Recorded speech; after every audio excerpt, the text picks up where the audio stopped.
Hello everyone, this is Anjali Chauhan and in this video I'm going to share you my personal experience of CSIR NET exam which I have cleared in June 2025 in the category of LS.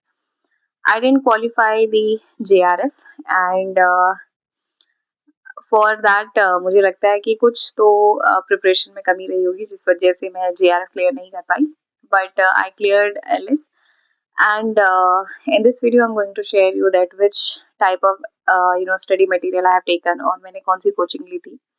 So मैंने जो coaching ली थी वो online थी because I really wanted to have that flexibility during my preparation. तो मुझे flexibility चाहिए थी क्योंकि उस समय पे जब मैंने कोचिंग ली थी बैक इन 2024 में, so I was doing my masters. सो मास्टर्स के साथ जब मैं कोचिंग ले रही थी तो मुझे यही चाहिए था कि फ्लेक्सिबिलिटी होनी ज़रूरी है बिकॉज 10 to 5 मेरा कॉलेज रहता था और 10 to 5 कॉलेज के समय पे सिर्फ एक ही घंटा बीच में लंच टाइम पे थोड़ा फ्री होती थी मैं.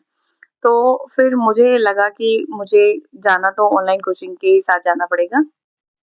तो वहाँ से मैंने जैसे ही मेरा सेकेंड सेम कंप्लीट हुआ वहाँ 1 मंथ ब्रेक था, इंडस्ट्रियल ट्रेनिंग पे मैं थी. तो from there I have started my online coaching and online coaching मैंने फिजिक्स वाला से ली थी और 6 मंथ का वो ड्यूरेशन था और 6 मंथ में सिलेबस कंप्लीट करना भी था और उसके बाद रिवाइज भी करना था.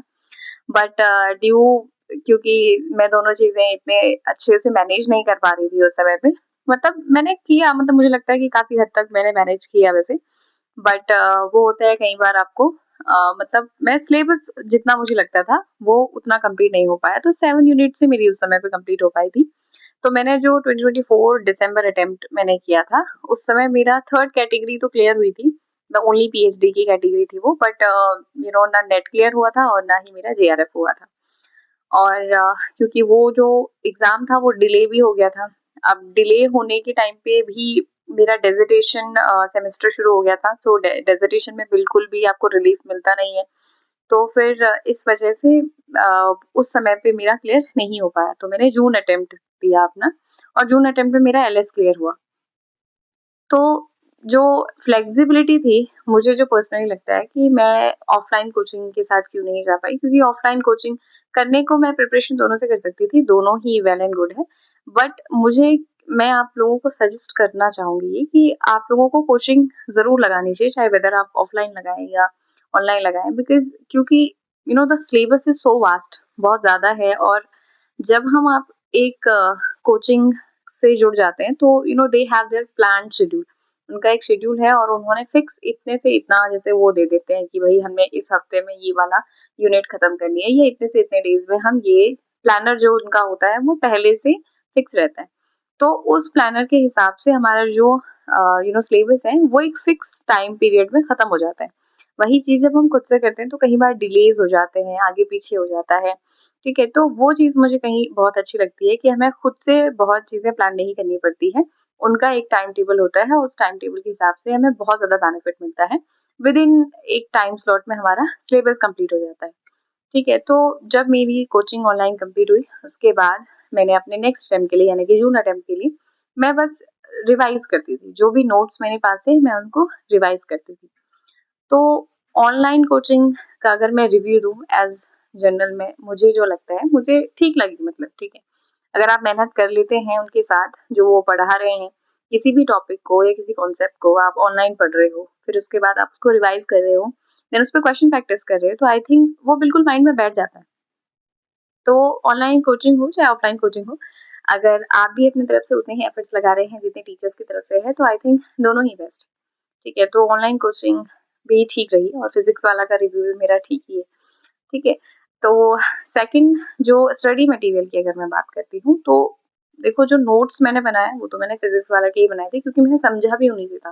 टीचर्स ने जो समझाया कॉन्सेप्ट, तो मैं फ्लो चार्ट्स और डायग्राम्स के फॉर्म में ही सारा कंटेंट में लिखती हूँ. लिखने वाला ज़्यादा नहीं करती हूँ मैं, क्योंकि मैं पूरी बुक तो दोबारा नहीं बनानी है ना, हमें तो अपने आप को समझाना है, तो मैं उसे बिल्कुल फ्लो चार्ट के फॉर्म में ही रखती थी. तो मेरे नोट्स बिल्कुल फ्लो चार्ट्स के फॉर्म में है और बहुत ही कम मैंने डिफाइन कहीं पे कुछ किया होगा.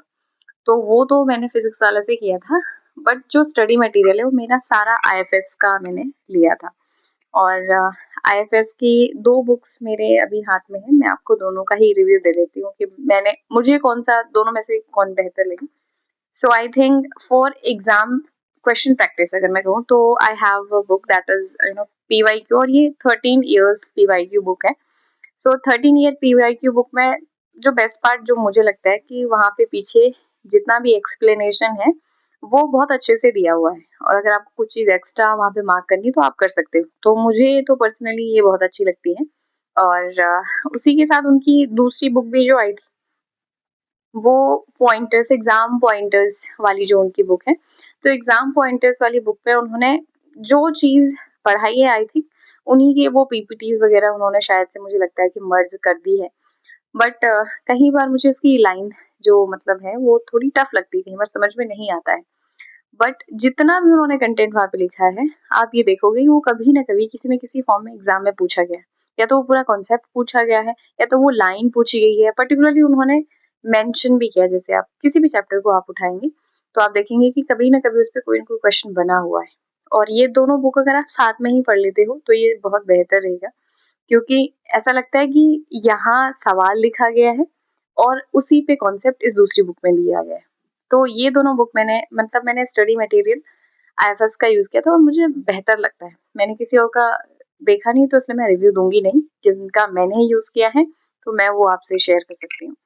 और और मैंने जो देखा था वेद प्रेप भी मुझे पर्सनली बहुत पसंद है. उनपे जो मैम है शैली मैम, आई थिंक वो बहुत ही बेहतरीन पढ़ाती है, मुझे बहुत अच्छा लगता है उनसे पढ़ना. एंड आई थिंक एक दूसरी मैम है, आई थिंक निकिता मैम है वहाँ पे, वो भी बहुत अच्छा पढ़ाती है. उनका पढ़ाया हुआ मुझे बहुत अच्छा लगता है पर्सनली. सो ये कुछ था, ये ही इन्हीं से मैंने पढ़ा है. आई थिंक इससे बाहर तो कुछ भी नहीं पढ़ा है. And I have all my study notes in my hand.